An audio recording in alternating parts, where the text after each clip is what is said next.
Hey girl, my name is Anel. Welcome to the Brave and Her podcast, where we inspire, empower, and motivate by sharing our stories of bravery.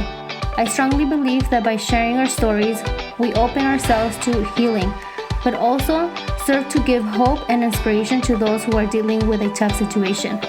We will talk about all topics under the sun. Now let's hear your stories of bravery. Hey girl, thank you for being here at the Brave and Her.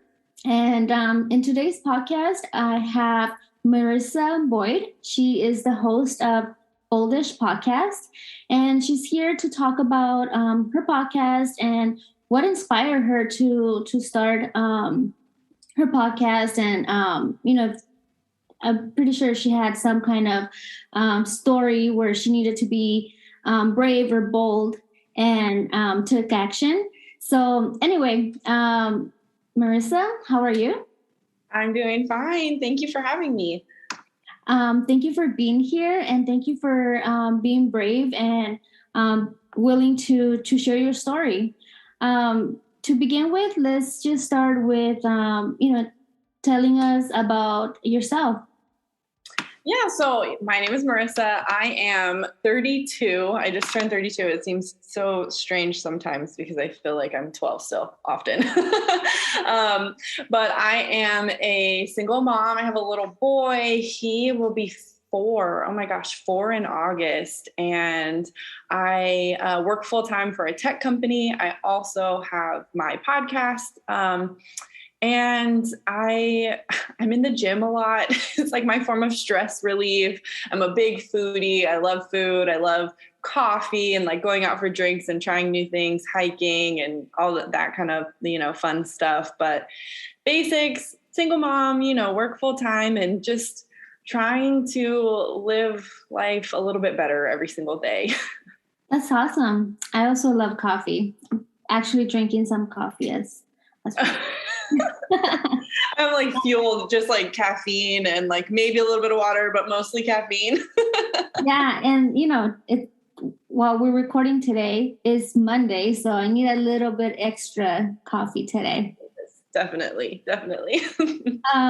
So you're here to talk about your podcast, which is called Boldish, which I love the name because, sometimes we're scared, right? And then we need to be bold, but sometimes we're still doing it scared. So it's kind of like bold-ish, right? Like we're bold, but still doubting, right? Yeah. But can you tell us, the background of what is Boldish and what inspired you to start this podcast? So I love that because that's exactly what it is. And that's exactly what inspired it. I went through a really, really hard time in my life. I was in a pretty toxic relationship, and it was around the time that I just kind of knew like this is really unhealthy. And unfortunately, my son was about 10 months old, and I had this thought that like this isn't healthy and this isn't good for any of us that are in the situation. Not for me, not for my ex-husband, not for my son. And in that moment, it's like I could stay and continue to live life like this. And maybe that would be the best choice, or I could leave and maybe that would be the best choice. Or, you're kind of in that situation, and either way you have to make a decision, and it doesn't seem like any of it is a win. So having to make a choice and do something when you're terrified to do it and you don't know where you're going to go. I mean, at that point I was a stay-at-home mom. I hadn't worked in a while. My ex is in the military, so we bounced around a lot. And so it was like, I'm broke. Like I haven't had a job in a while. I have student loan debt, and like I could leave this situation, but I have nothing. Like I'm starting past rock bottom, I felt at the time, and so having to make that decision was one of the hardest things that I ever had to do in my life. But it inspired this like moment where I realized that even when you feel like you're really weak, sometimes making one small decision can be a catalyst for so many things in your life. And so I was not feeling very bold at that point. in my life. And I felt like this is the worst thing I could possibly experience. But in that weakness, when I didn't feel bold, I just made one decision to change something, even though it was terrifying. And it's been almost 3 years now, and my life is totally different and much better and happier and healthier. And so that kind of inspired the whole thing of realizing that in that moment, when you're making this decision that seems so incredibly devastating and like you're at the weakest point of your life, it could actually be what changes everything for the better and turns into this like monumental decision that just explodes a happier, healthier version of everything for you. Right. It's just kind of crazy how like one decision, I mean, this one was a huge decision, right? It wasn't a decision that you just had to make for yourself, but also for your son. But it's just crazy how like one decision could change so much. Yeah, exactly. And even the smallest thing, right? I mean, I say this all the time, that my bold decision was texting my mom. And to anybody, they were like, what do you mean by that? But like, I knew that once I told my mom what was going on, that everything was going to change, because I wasn't strong enough to do it. But once my mom knew, then my dad would know, then my family would know. And even though I wasn't strong enough to deal with it at the time, I knew that they would be for me. And I'm so thankful that I even had that option, because not a lot of people do. Mm-hmm. And something that might seem so insignificant to somebody else is actually a huge thing for you. So that one text message that I sent just completely changed everything for me. You're right. It's like that little, a text, you texting just anybody, right? Mm-hmm. You just, you texted your mom, like, I'm pretty sure you text her often, but that one little text, you knew that was going to change your life. Yeah. Okay. Yep. And that's the scariest part, because I knew, like, I typed it all out and I'm like, just this one little send motion with my finger, like that's going to change everything, right? Like, am I strong enough to hit send on this text message? And I did. So, and so then because of that, you started your podcast.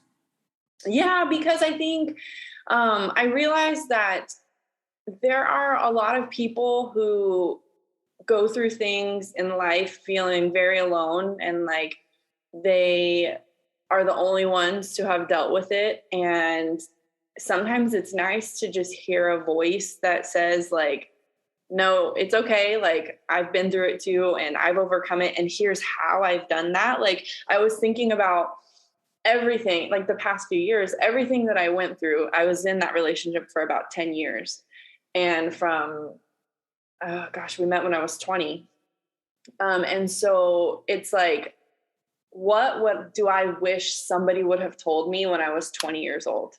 What do I wish somebody would have told me about certain red flags for relationships? What do I wish somebody would have told me about when I was wanting to go into grad school and somebody said, well, when are you going to have time to get married and have kids?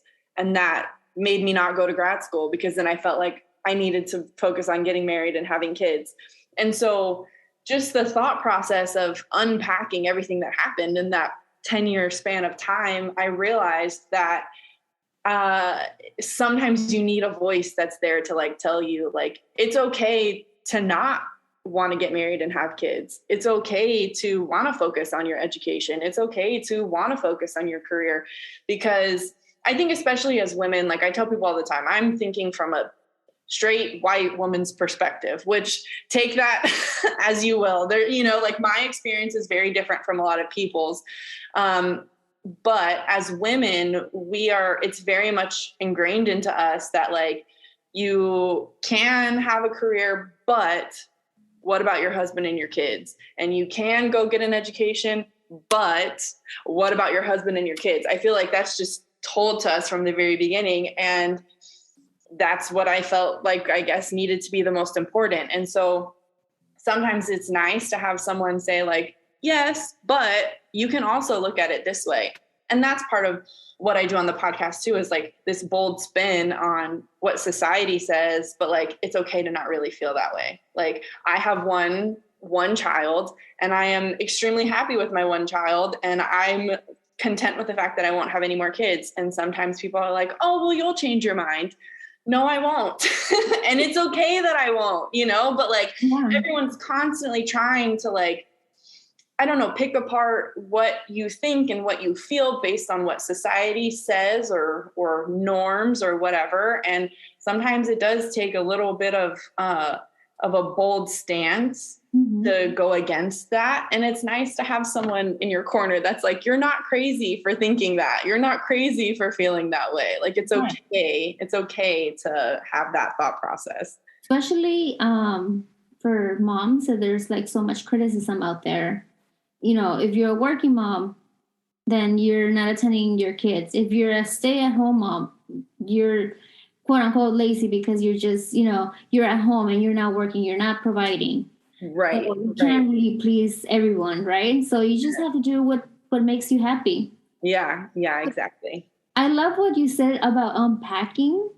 I never thought about it that way, but before starting to record, we were talking and I mentioned that that our podcasts are actually very similar but very different. Yeah. So when you said unpacking, that resonated with me so much because what you're trying to do is very similar to what I'm trying to do, right? In a little bit different situations, but like for me, I always felt like alone because of my kidney disease and this and that. So what I wanted to do with my podcast too, it was to share stories so other women don't feel alone. And that's what, that's exactly what you're doing as well. But when you said unpacking, it's like you're unpacking all your experiences or, everything you went through, unpacking it and showing it to other women. So if they're either going through something or about to go through something, or just so they know they're not alone. Yes. Right? That you've already gone through it, or, it could be even something that you're currently going through. And just saying like, hey, you're not alone. Although I know you feel like you're alone in that situation right now, or you feel like you're sinking, or you feel like you hit rock bottom. It just, it goes up from there, right? Yep, exactly. And I think it's important, to not be ashamed of your story and not be ashamed of what got you to where you are, because I feel like when we are ashamed, it's because we feel like we need to hide something. Like just recently, I went to visit some friends and my boss from when I was in college, and I hadn't seen these people in so long, and I had opportunities to see them, but I was kind of afraid to face them because I was embarrassed, because these people knew me when I had just recently graduated and I had an amazing job as an event coordinator, like right out of college. And it was like my career life was going in the right direction. And, 5-6 years later, I had nothing. And so I was a little bit embarrassed. And I think what I realized in this trip was like, there's no reason to be ashamed about the things that you go through and the struggles that you go through, because everybody has their own stuff that they deal with. Right. And when you surround yourself with good people, nobody's judging you. Like we judge ourselves a little bit more harshly than anybody else ever would. And I went in and I felt like, okay, I'm ready to like see everyone again because I have a good job and like things are going well. But the way that they greeted me and the hugs and the, hey, how are you? And how's life and what's going on would have been exactly the same. It was just me like kind of hiding from that and feeling a little bit ashamed because I was afraid for them to see, like you said, this is what I'm going through, and afraid for them to see me in that state. But you don't have to be afraid of that. You don't have to tell everybody everything that's going on, but you also don't have to be ashamed of what you've gone through, because 99% of the time, somebody else has gone through it too. And I think the more that we talk about it and the more that we share, it makes it a little bit easier for all of us to just kind of relax a little bit and realize that we have a lot more in common than we think. Yeah. And it makes it a little bit easier to get through the day. and get through those big points in life when you realize that you have people in your corner, no matter the circumstance. I think we're kind of heading in that direction where society is more acceptable of like us sharing our stories. Like for many years, you kind of wanted to just put a face, right? And especially now with like social media, you put a face like everything's fine. And I'm not saying like, oh, you have to like show everything, right? But at least be a little more real, and I'm speaking for myself too. Not just showing like the victories or the good times, but also showing at least a little bit of the bad days too. Yeah. And like you said, not being embarrassed or ashamed, because that's just us being human. Yep, exactly. And I think when, like, I know for me, like growing up, I always looked at like adults and thought like they had it all together. And I remember when I got pregnant with my son, and my mom was like, now you'll see that we were just happy to make it through the day sometimes. Yeah. And it's funny because, as kids, when you look up to these people and you think like they're adults, right? And now I'm an adult and I'm 32 years old and I have to call my mom and be like, hey, mom, can you help me? And it's funny because I think once I got pregnant, it was like my mom was able to open up, felt like she could open up a little bit more and like share a little bit more about the struggles and share a little bit more about like what they went through as parents and like learning the way and like learning, their way through their careers and stuff like that. And so it just made me realize that like everybody feels that way, right? Everybody feels like they're not qualified, that they're overwhelmed, that how are we going to make it through the day? And like, I'm glad we did today. And so there's really no reason for us to try and pretend, because it doesn't matter anyways. We're all feeling the same way. Yeah, I completely agree. I'm like, I don't care how confident you say you are, how strong you say you are, because I used to say, oh, I'm very strong, until I wasn't, until I'm like, oh, what's happening? Yep, exactly. Exactly. But yeah, so I know you shared about your divorce, right? About separating from your ex-husband. But has there been any other time where you felt like you needed to be brave or bold? And how did you overcome that situation? Yeah, I mean, I think I really feel like everything past, making that decision, like I said, in deciding to get a divorce, that was just the beginning. And I say that was the easy part, and it wasn't easy at all, right? But then it's afterwards having to deal with what I was like, okay, I'm a single mom now, so I'm not ever going to be able to have anything ever. Why I felt that way, I have no idea.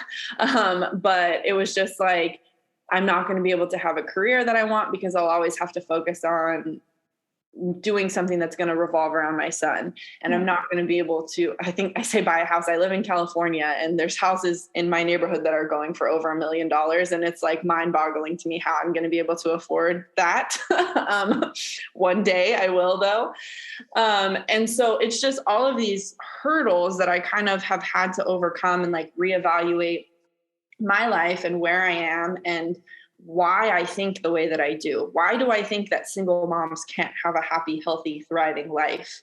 Why, it's having to, I guess, realize what I think and how it's holding me back. And that takes so much work and bravery and boldness to realize that like, this is what I've thought before, and now I don't believe that to be true. And here's why. I mean, having to realize that your way of thinking or your mindset for a good majority of your life was wrong is, you're kind of like, wow, okay. So now what? It's just like these mental hurdles that you have to go through to understand like what people think and what people say. And so this whole process of me just kind of growing into myself and who I am in my career that I have now. I work for a tech company, and we ship tech products globally to our clients all around the world. And when I was going through this I guess process of finding a job that was going to be good for me and help me support my son and be something that I could be proud of moving forward, because I wanted a career that I loved and enjoyed. I had to learn a lot about myself. And there was one thing, and I forget where I heard it, but somebody was saying something, I think it was on a podcast. They were saying that usually men have better opportunities when it comes to work because they've never been told that they're unqualified for anything. They look at the job description and there's 15 bullet points on it of what is required for this job. And they see one that they're qualified for and they apply for the job. I can do that. Done. I'm going to apply for it, because there's nothing in their mind that's making them think that they wouldn't get it. I'm just going to go for it. Where women, on the other hand, could have 12 out of 15 and still not apply for the job because of 3 requirements that are on there that they feel like, oh, well, now I'm not qualified for the job. Right. Yeah. So in this process of applying for this job, I was applying to jobs and I didn't get hired for anything. And I had a family friend who gave me a job working for them. And it was kind of like a receptionist job. And I was making $15 an hour. And I just knew I need to make more money if I'm going to support me and my son. I have to find something that's a little bit better. So I was looking for jobs again about 6 months later. And I just said, you know what, I'm just going to apply for everything, because what do I have to lose at this point? Nothing. So I created my resume and I dug into how to get your resume looked at when you're applying for all these jobs. And I applied for hundreds of jobs. I joke about it. I'm still getting rejection letters, and this is from 2020. Okay. Wow. So I just applied. I've never applied to that many jobs before. And I got one call back, and it was for a temp job at Amazon. And I was like, you know what? I'm going to take it. Even though it's a temp job, it was through a temp agency. I was going to have medical benefits and stuff as long as I had the position. I didn't know how long the position was going to be. And this was during COVID. So this was June of 2020. I started that job, and it was exciting because it's okay, this is Amazon. So that's going to look great on a resume after this. And it was actually something that was in my field before when I graduated from college. And I realized very quickly that it wasn't going to work because I had about a 40-minute commute on a good day. And it was one of those things that it's you're on call, you have to be there. You might have to stay late, which just doesn't really work. My son was 2 at the time. It's not really going to work, but for the opportunity, I'll be here for as long as I can be here. It actually only lasted for 3 months. It got cut short because part of my job was to get everything ready for people to come back to the office. And I don't think people are back at the office yet. So they realized well, no one's coming back to the office now. So we don't need, these people in place. But at that time, again, I was I'm applying. And after that, I had, it was 20 interviews in 1 week. I got 3 job offers. I actually had to cancel interviews because then I accepted the job for the position that I'm in now. And it ended up working out perfectly because I work from home some days. My schedule is very flexible. So they understand with my son and school and things like that. And I can drop him off at school and be in the office and leave early and go pick him up and then, finish the rest of the day from home. And I have really great medical benefits and 401k and all that kind of stuff. So it checked every box that I had. But had I not taken that moment of I'm just going to go for it and I'm going to take this position at Amazon. And then even though it was really stressful in the moment of okay, now I don't have this job at Amazon, now what? But making that decision, as scary as it was, opened me up to have 3 job offers. And, I could choose, then I had an option. And so I think it's just the whole process of learning yourself and learning that you can work really hard for what you want. And it's not selfish. Like I said, I need a job that's flexible. I need a job that's going to understand that I have a son at home. It would be great if I could work from home, even though I really enjoy going to the office, but working from home is a perk. I had this whole list of things that I wanted in a job. And then I just went for it. And I had no experience in the position that I'm in now. But when I went in the interview, I just told him, I was like, whatever you need me to do, I can do it. I will learn it. I'm a hard worker. And he said that it was that honesty that got me the job. That's awesome. Yeah. So it's like, sometimes you feel so unqualified and you feel like, oh, I'm not going to be able to do this, or I don't qualify for this position, so I'm not going to be hired for it or whatever. But my boss told me, he was like, I knew just from talking to you that you're the one that I wanted to hire. And you were my first interview that I did. Wow. And so it's like, I guess I just felt like I had nothing else to lose. Right. So I just went for it. And sometimes I think we just need to be like, you know what? Forget it. I'm just going to go for it. I'm going to go for it. And I'm going to be brave and I'm going to be bold and I'm going to submit 300 applications and be okay with the fact that I'm still getting rejected 2 years later. But had I not done that, I wouldn't have the position that I'm in now, which has been an amazing blessing to me, and to have that flexibility and understanding and a job that I can actually afford to take care of my son and provide for him and not have to worry about anything is absolutely amazing. And I wouldn't have had that had I not just thrown everything out the window that I was thinking about myself and just went for it. Yeah. Just by changing your mindset really quickly and saying, okay, you know what? This is not working out for me. I need to change, and I'm just going to go for it. Yep. What's the worst they can do, right? Reject you. Yep. And I would have had the job that I had, and I would have still been where I was, but at least I took the chance. And by taking the chance, you could have just easily gone into that interview too and just been like, you know what? Yeah, I don't know how to do that. Right. You know what? I don't know how to do that. Instead, he said, you know what? I don't know how to do that, but I'm willing to learn it. Yeah. Or I will learn it. I'm a fast learner. I'm a hard worker, this and that. Mm-hmm. Like giving an excuse, but giving a solution for that excuse instead of just giving excuses. Yeah, exactly. And that takes a lot of bravery to say, I know that on paper, I don't look like I'm qualified, but I know myself. And I know that I'm willing to work for it. And I know that you can teach me anything. That takes a lot to be able to tell someone, but I'll make sure that this is the best decision that you ever made to hire me, Yeah. Kind of thing. And it takes a lot of convincing. Yeah, right. Be like, but that's not what we're looking for. Yeah, exactly. And sometimes it's hard. I think I got very lucky that the company that I work for, my boss has said that he's recruited a lot of people, and he's seen that sometimes the ones who are the least qualified are the most hungry and the most willing to work for it and the most like coachable people. Right. And so I was very lucky that he was even open to considering that.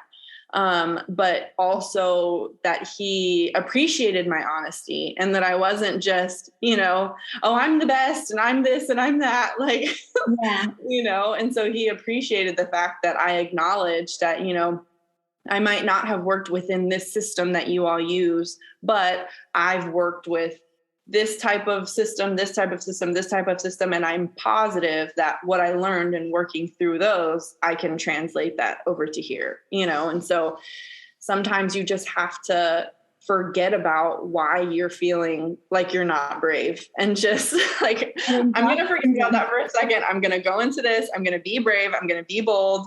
And then afterward, it's like exhausting sometimes, right? Like you go into an interview or you have to talk to someone and you're like, afterwards, you're like, whoa, that took so much out of me. But if you can just focus for that little bit of time and just push through and be as brave as humanly possible, it will end up working out in the long run. Yeah. That's amazing. So, you've gone through a lot, right? You're, especially like these past couple or a few years. And so what message do you have for like that woman who is listening and is going through either a similar situation where, she finds herself wanting to leave her, significant other because of, whatever reason, or, she finds herself a single mom with one or multiple kids, or, wants to find a job but can't find a job because, like how you were saying, like maybe, it's the mindset where us women think like, oh, there's 15 requirements, but I only meet like 14 of them. And that one requirement's preventing me from going forward and applying for that job. What message do you have for that woman? And, that's either going through any of those scenarios or a very tough situation. I think the biggest thing for me is that I've had to stop worrying so much about what everybody else thinks. Whenever I made the decision to leave, realistically, my husband my ex-husband was like, I don't want to be with you. I'm not happy with you. I want a divorce. But he never made the choice to do that. It was all just telling me how horrible our life was, basically. And so when I finally made the decision to leave, then it's like, oh, well, you left, right?